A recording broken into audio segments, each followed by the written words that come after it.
Hi, everyone, and welcome to the Zero to Empire podcast. On this episode, I have Cindy Whitmoyer, and she is at Leads Coach. And this is going to be one of the best podcasts I've ever had. So make sure to stay tuned, watch until the end, or listen until the end if you're just listening in. But it's great to have you being on the podcast today, Cindy. And what was actually life before you stepped into the coaching career, so that people know the context where you began? Yes. So I was a teacher. My husband and I met my senior year in college. And then he was in the Marine Corps. So it started taking us all over the place. And after that, 9/11, we had our first child. So I became a military spouse, stay home mom. And from there, I just had to get really creative with my career and what I was doing, keep myself updated and inspired and, you know, ready to jump back into work at any point. I knew my kids were going to grow and get older. So that was what it was like before coaching. Nice. That's great. That's a solid story and a sweet one Yeah. as well. Yeah. And so what actually got you into the whole coaching realm, like hiring your own coach for the first time, and like what ended up changing because of all that? Yeah. After my husband decided that he wanted to retire, I felt like it was going to be time for me to jump back into work. Our children were getting older, middle school and elementary. And, war was not kind to my husband. He was a U.S. Marine and now retired U.S. Marine, so over 20 years of service. And with that lifestyle and that type of career comes, it sort of sometimes breaks down the body. And going through war is never easy for anyone. And I said to him, I said, I think it's time for me to take the reins and to go back into the workforce and figure out what I wanted to do.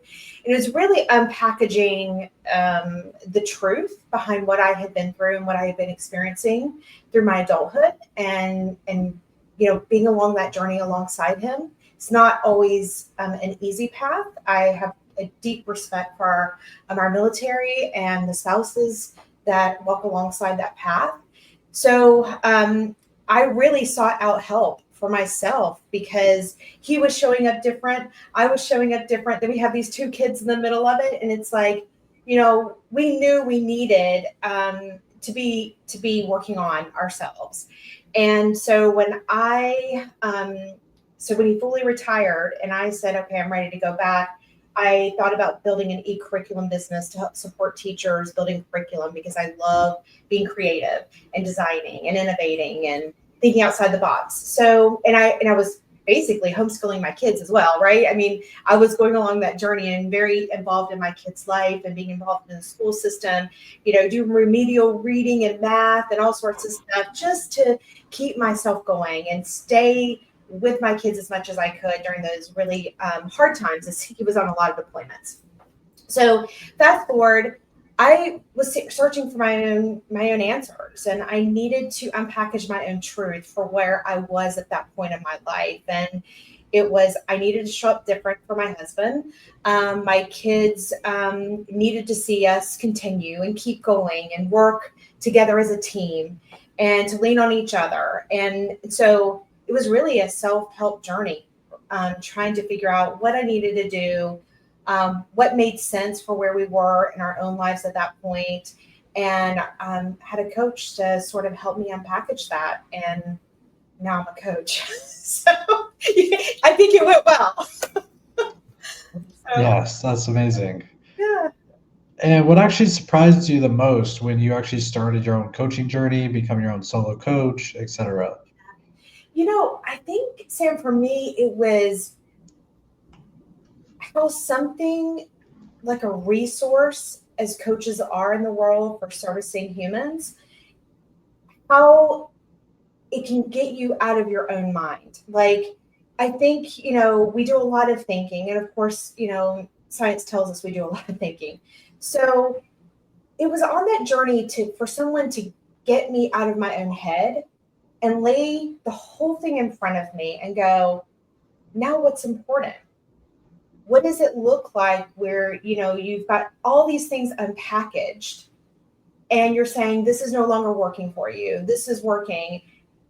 how do you want to repackage that for yourself so that you can feel like you are on a new journey, that you have new beginnings. And I think that's what I was really struggling with is we're married, we've been doing this thing, and it went through lots of deployments. I think when he counted it up, it was like 8 years of TDY's deployments all added together. And we had been married at that point for 16 years, almost 17. And it was like, we looked at each other like, wow, that was a lot of time separated. Now we're here together doing this thing outside of the military, which is a different, I say it's a whole nother side to what you were doing. It's another world.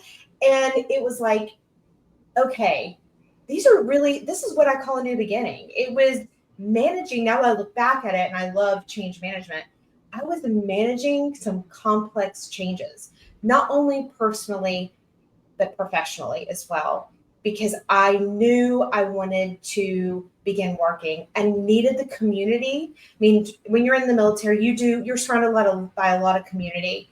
And I needed that again and in a different way because we were no longer, a military family. We're now in the civilian sector and had to figure out what that meant for me. And so having a resource like a coach to sort of lay all that in front of me, there was a lot of realities in those moments of being coached.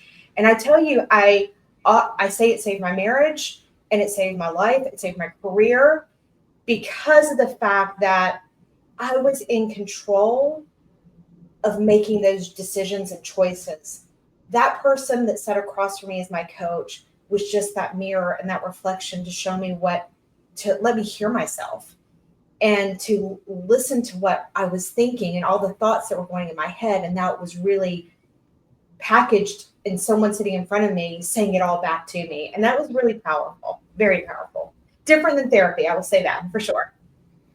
Oh, yes. That's quite the journey. And I'm glad that you went through that to actually become where you are today. Yes. Yes. And I don't regret it at all.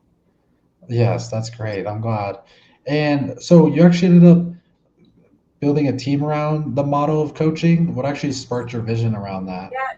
So after you become a coach, it's sort of like this solo journey, unless you're internal to an organization or you're working as a consulting partner in a consulting firm, and then you decide to add on coaching. There's different things, but most coaches are on the solo journey. And actually, the person that coached me and helped me get to where I am today and has supported me tremendously as my business partner. And we just looked at each other and we're like, you know what? It is very lonely in the world already. And so right before COVID happened, we decided let's partner together. Let's create economies of scale, share some of the resources that we needed to have as coaches, as well as be that, that accountability partner for each other as we continue to do this in the world. We don't have to be alone. And once we realized that, and then we realized, wow, we could share a person in our operations. I mean, there was a lot of things that just like, why are we doing this by ourselves? We can completely do this together. And that's what we did. We said, no more of the lonely solo journey. We're going to partner together. And we couldn't find what we really wanted as a coach. And it's like, why we always are partnering underneath consulting firms. Why don't we just have regular coaching firms? I mean, this is before coaching.com. And so anyway, so Alex had a great idea, and we were sort of on that same trajectory. How do we build something for coaches by coaches so that we don't have to feel siloed, that we can all support each other, train each other, talk about things, elevate our industry, be innovators for our industry? Because a lot of the coaches that leads have come out of leadership positions and into retirement, and or they sort of felt like they were tapped out at where they were and decided, you know what, I think I'm going to try coaching for a little while and give back in a different way. Yeah, that makes sense. Yeah. And that's awesome that you're able to build a team. Yes. And when it actually comes to the biggest challenges you face growing it from like one coach that you got to 10 plus where you are today, like what was Yeah. that like? Yeah, I think it's the navigation of the whole process. And, as I told you coaches are used to being siloed. And one of the things that we kept hearing from coaches is the operations. It's hard to run a business and then also show up as a coach and be there, align all your clients, the taxes, the payments, and all these things that are so operational and really tough for a lot of people. I think that's who we attract. They're the ones that really want to focus on the coaching and that practice. And so when they have someone like Leads that is there doing the backside office, back office stuff for them, and then they can just show up and coach. I mean, down to we align their clients and their scheduling, and literally they walk through the door and they're just able to coach. And I think that brings a level of comfort for them, a level of success for them. And it's something that really is hard to find in our industry. And so it's taken a while to build it, but once we had it built, I can't see doing coaching without the practices and the processes that we've put together. So, and truly honoring the ethics of coaching, the confidentiality of coaching, and elevating the practice of coaching along the way. Yeah, sounds very great that you're able to make that all happen and that you Yes. have a collective unit and the right tools in place. Yes. And so last time we talked, you actually said that you made a promise to yourself about tripling your coaching investment Yes. in a short time frame. How'd you actually go about that? Yeah. I was an athlete growing up, so I played softball, and Coach Peaster is somebody I will never forget. And she was the type of coach that always made me think outside the box. Always stretched me like I thought I had it all figured out, and then she would give me a little bit more, right? And I realized how much as a human being we can hold ourselves back. And so, my goal when I was in high school is to play in the World Series softball for the state of Georgia. And it was her really pushing me to go, why not you? Versus, who's to say you can't? Why not? And I'm like, and I couldn't in my head, I was like, there is no reason. Like, I'm training, I'm doing everything I can. I eat, sleep, and breathe this. There is nothing holding me back except for myself. And all I need to do is maintain that focus of what I want. And I did it. I did it as a junior. I mean, this was something that not a lot of girls have the opportunity to do. And I was able to represent our state in slow pitch softball. Back in the day, before it was fast pitch, and I hit it. And I was only a junior. And I was like, wow, she's right. You put your mind to something and you set that goal and you constantly tap at that. And you figure out when something, like I had a coach that got me stuck for a moment and I was benched. And you know what I realized? I'm not gelling with this team. So I need to make a shift. And I remember having that really hard conversation with my dad because I knew it was going to take me 40 minutes longer to get to practice. When you're willing to make that sacrifice, when you know internally in your gut that something has to shift, what is holding you back? And I can tell you that it was great to be surrounded by people like my mom and my dad that said, nope, we'll make the sacrifice. You feel this is what you need. Let's all go for it. And so I look at that just in the team setting. Now I've got a team surrounding me going, let's go for it. And they always, is anything holding you back? If it is, let's address it. It's being surrounded. Who's your wingman? That matters. And so to me, that is what took me to say, I can do this. There is no fear. And if I failure to me is an opportunity to shift, navigate in a different direction, and always be willing to check in with myself and look to others for guidance as well. Yes, having a support system definitely helps a lot, and a sports background definitely also teaches you a lot about yourself and resistance and everything. Yeah. So it was a quick And return for me, Sam. I set the goal for myself to have a return after I finished coaching school. And I was like, okay, I'll do it in 3 months. Within 2 months, accomplish my goal. And So call me competitive, tough love, whatever it is. It's just who I am. It is embedded in me, and it's the expectations I set for myself. And yet again, it's not just about me. It's about those who inspire me, who get me out of my own way, who stretch me. And I tell you, I've never really, if I look back at my life, I've never really been alone. I'm one of four girls. I was always playing softball, so I always had a team, played golf, first girl on the golf team for my high school. I've always been surrounded by people, um, and people that I didn't ignore, that I paid close attention to. I never really clicked in a group. It was all about, what is all of this around me, and how do I navigate what I'm given now to stay well, be well, and keep living a life that I don't know where my next day will take me, right? So just enjoy what we have now. And I learned that from my great grandmother when I was a very small child, probably 6 years old, seeing her go through her journey, and still inspired at 90 something years old. And I was like, oh, she always said, you never know when it's going to be your day. She always said that, you never know. And I never lost that. Oh, yes, that's super sweet. And I'm glad that you had that experience with her. Yeah. And when it actually comes to your approach to coaching, how does it differ from like the traditional typical model? Yeah. Years ago, I started out, and it's ad hoc coaching, right? A lot of it's ad hoc coaching. And through the process, me and my business partner and I realized we're getting a lot of insight about a lot of people.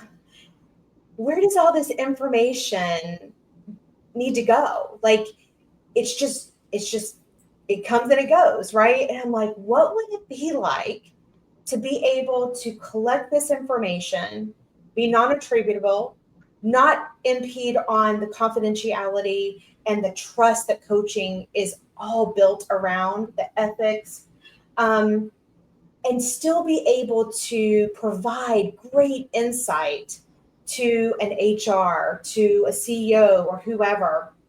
And I said, as long as we've got 10 or more, I've sort of figured out the number, how to keep it, confidential and safe. As long as we've got about 10 or more people, I think that's the sweet spot to roll back information to say, here are the themes that are coming up. Here's what's on people's minds. For years, I did surveys and everything. You get survey fatigue. But how do we create the stock market ticker with people information? What they're passionate about, what they're engaged in, what they're concerned about. If is it something impacting the way they're showing up and their productivity? We need that information to be better leaders. I told you I love being surrounded by people, and as long as I'm not siloed out of things, and have my reality checks for everyone that's around me, helping me push this boulder up the mountain, then I think we lower the risk of failure tremendously. Lower the risk of losing really great talent. I lower the risk of healthcare, right? Because as long as they're engaged and they're content, who am I to not make that happen as a leader? So for me, it is, how can we as an organization, as leads, honor the confidentiality of the International Coach Federation Code of Ethics, and not create any type of conflict, right? Where coaching can still be the powerful resource that we find it in ad hoc coaching, and now taking it to the next level for data to be collected in a way that informs. And it's the people's information. This is the human information, those things that often are said behind closed doors. When you coach them, you watch their comfort level sort of rise. I walk in with ears or shoulders in the ears. And once I can settle them in their pocket and we can expose root cause, and we're having really crucial conversations, or we're doing strategy where they don't feel like they're judged, that they're heard, and we can sort through things, they their posturing and their political savviness, all of the leadership, just behavior shifts and it becomes different. And I feel like it's different in a positive way. We lower egos. We open up apertures to not be someone that tells all the time. We create the active listening skills where understanding is then brought to the forefront. And people, when leaders lead like that, um, people feel heard. You don't necessarily have to take everything into account for what they say, but if you can draw one small thing to add into your line sight that someone feels so passionate about, it's not to be ignored. It may be a no for now, but that leader needs to recognize that that no may not mean forever. And I think that I've learned that over the thousands of hours that I've coached and had the privilege to sit and to listen to some extraordinary human beings, and listen to the, about their career and what they want. Yes, putting in the work and listening to all these people's stories, getting all that information is definitely very valuable. And it's awesome that you're helping that so many people on such a grand scale, especially with throughout your team as well. Sure. And what does your vision for coaching actually look like moving forward and in the future? Yeah, I would love to see it be more of a strategic partner, in the space of organizational development, leadership development, and that's truly what we're going after.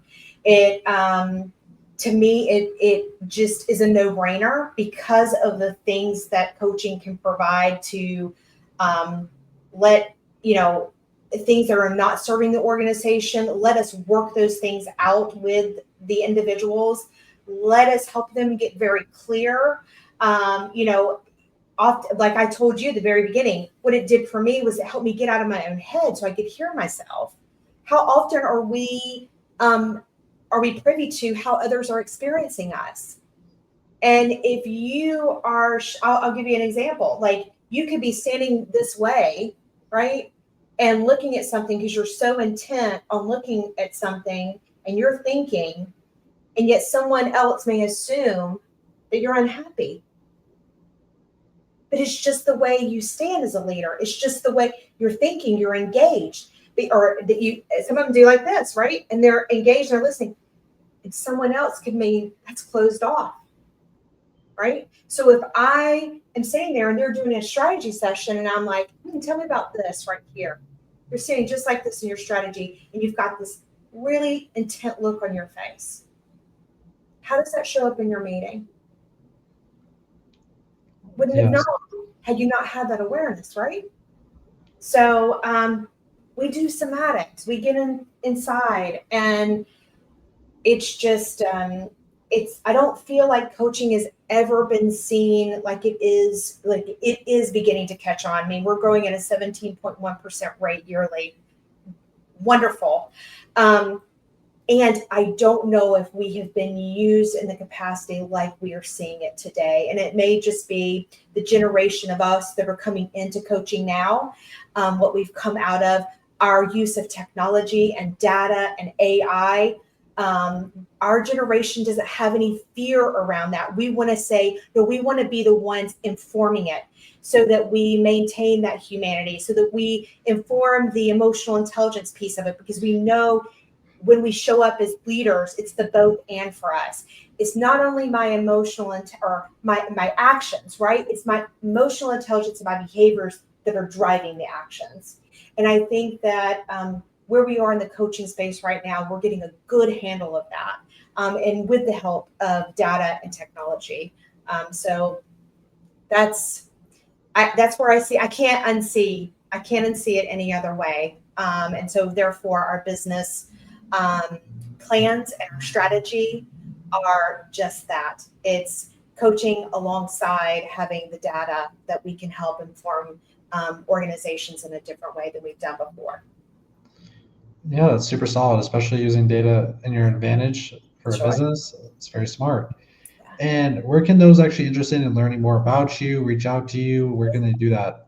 Yeah, so you can go to our website at leadscoach.com. My email address is cindy@leadscoach.com. Even if you're a new organization or you're an organization, you've got your why and you need to know your how, this is where we step in and create that opportunity. We look at ourselves not as a cost center, but a profit center. And we truly are looking for partnerships in this process. We don't feel like we're the type of company that's a one and done.